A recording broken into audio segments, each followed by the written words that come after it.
And we are coming on the air right now because there has been an attack on the British Parliament that is being treated as an act of terror. That is the scene in London. That is the map of London right now. The attack started around 9:40 a.m. Eastern time on that Westminster Bridge. You see that right there. According to eyewitnesses, someone driving a car across the bridge plowed into bystanders, eventually crashed into the gates by the British Parliament, and then somebody was able to make it through the gates into the grounds of the British Parliament. And apparently a man with a knife who was then attacked security guards inside the Parliament, was shot down. At least one person is dead right now. Reports that the assailant is down, having been killed by security guards this morning.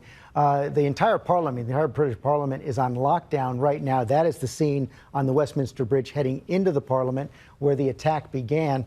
And moments ago, the leader of the House of Commons, in the British Parliament, David Lidington, spoke to the members who are on lockdown right now. It seems that a police officer has been stabbed, that the alleged assailant was shot by armed police. An ambulance is currently attending the scene to remove the casualties.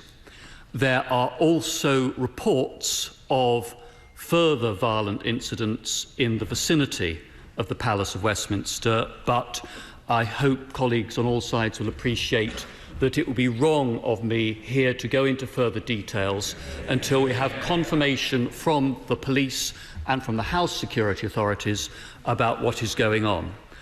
I shall endeavour to do the very best I can, both at the dispatch box and by communicating with my opposite numbers in other political parties to ensure that members are kept aware of what is happening. But at the moment, the very clear advice from the police and the Director of Security in the House is that we should remain under suspension and that the Chamber should remain in lockdown until we receive advice that it is safe to go back to normal procedures.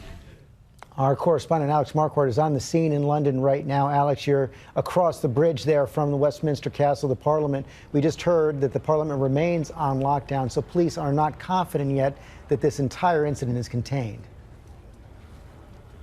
Right, George. They haven't actually defined this as an act of terror yet, but they are assuming that this is a terrorist incident. Let me just give you a sense of where we are right here. Those are the Houses of Parliament inside the Palace of Westminster. That bridge right there is the Westminster Bridge. You can see traffic has been stopped. That entire area has been sealed off. Cars and buses do remain on the bridge. That's where we believe that the incident started, with the suspect in a car going up onto the sidewalk, mowing down and wounding several people on that sidewalk before continuing along and driving into Parliament Square, where he again rammed into the gates, rammed into people. As you mentioned, he got out and attacked a policeman with a knife. He was eventually shot and killed. Now, of course, this continent could hardly be at a higher state of alert. In fact, the alert level here in Britain is severe, meaning that an attack is highly likely. This is a very crude method of attack that we've seen elsewhere in Europe in the past 2 years since these terrorist attacks have started. Of course, last year in Nice, there was that the terrorist who attacked people along the quay, along the beach on Bastille Day, killing more than 80 people. And then just at Christmas, 12 people were killed when another terrorist rammed into a Christmas crowd, killing a dozen people. Again, the police here have not said that this is a terrorist incident, but terror officials here in the UK have warned that an attack here in London and beyond is not a question of if, but when. George? Okay, Alex, it also comes on the anniversary of that attack on the Brussels airport and subway, which killed 35 people. That was March 22nd, 2016. Reports from inside the British Parliament also say that the British Prime Minister, Theresa May, was whisked away at the moment of the attack, put into a waiting car and taken away from the grounds of Parliament. As we said, this attack began on that bridge, that Westminster Bridge heading towards the Parliament. And a photographer, Radoslav Sikorsky, was an eyewitness and spoke to eyewitnesses there. We want to hear what he had to say. Actually, going from Westminster Square to the South Bank, and I didn't see the car, but I heard what I thought was just a collision. And then I looked through the window of the taxi, and I saw someone down, obviously in great distress. And then I saw a second person down. And I started filming, and then I saw 3 more people down, one of them bleeding profusely. So what I saw was an incident involving at least 5 people seriously injured. We're looking at the video that you shot just moments ago. Can you describe what reaction there was, where the police were already there? What happened? No. This was... I started filming seconds after the car passed, and people rushed forward to help the victims. So you saw the aftermath of what looks like a car driving into several people? Mowing down. I saw 5 people down. And then what happened? And then my taxi moved away, and the taxi driver informed the police. And then we started hearing sounds of ambulances.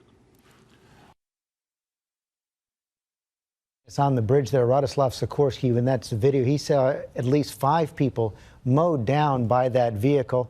Of course, this has put our own Department of Homeland Security on high alert as well. Let's go to Pierre Thomas with the latest on that. George, senior FBI officials and Homeland Security officials, as you say, are aware. They're tracking this incident closely. The early guidance they have is what you've been reporting: 2 separate crime scenes, one involving an officer being stabbed at the Parliament, another involving people being mowed down by a vehicle. Law enforcement sources telling us that an investigation is underway to see if they are tied. People here are considering this a terrorist incident, even though it has not been officially described as such.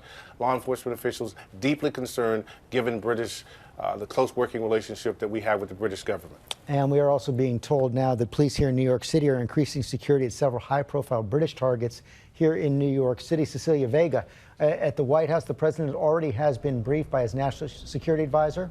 By H.R. McMaster, his national security advisor. George, we believe this briefing happened sometime around 11:30 this morning. The president is here at the White House in meetings mostly about health care today. We haven't heard much more.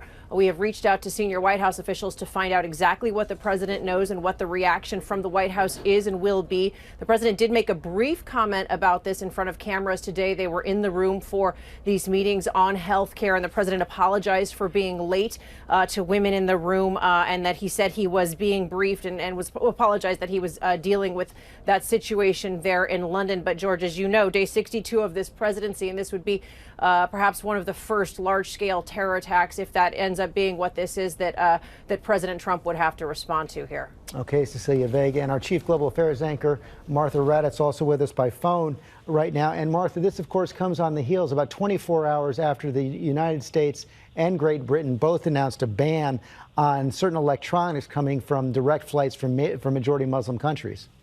They certainly did, and that's what local authorities or U.S. authorities are focusing on here, those laptops from those majority Muslim countries being banned from certain airports on flights into the United States. This is an entirely different kind of attack. If it turns out to be a terrorist attack, as Alex said, it's very crude. Apparently, so far, there is only one person involved that we know of.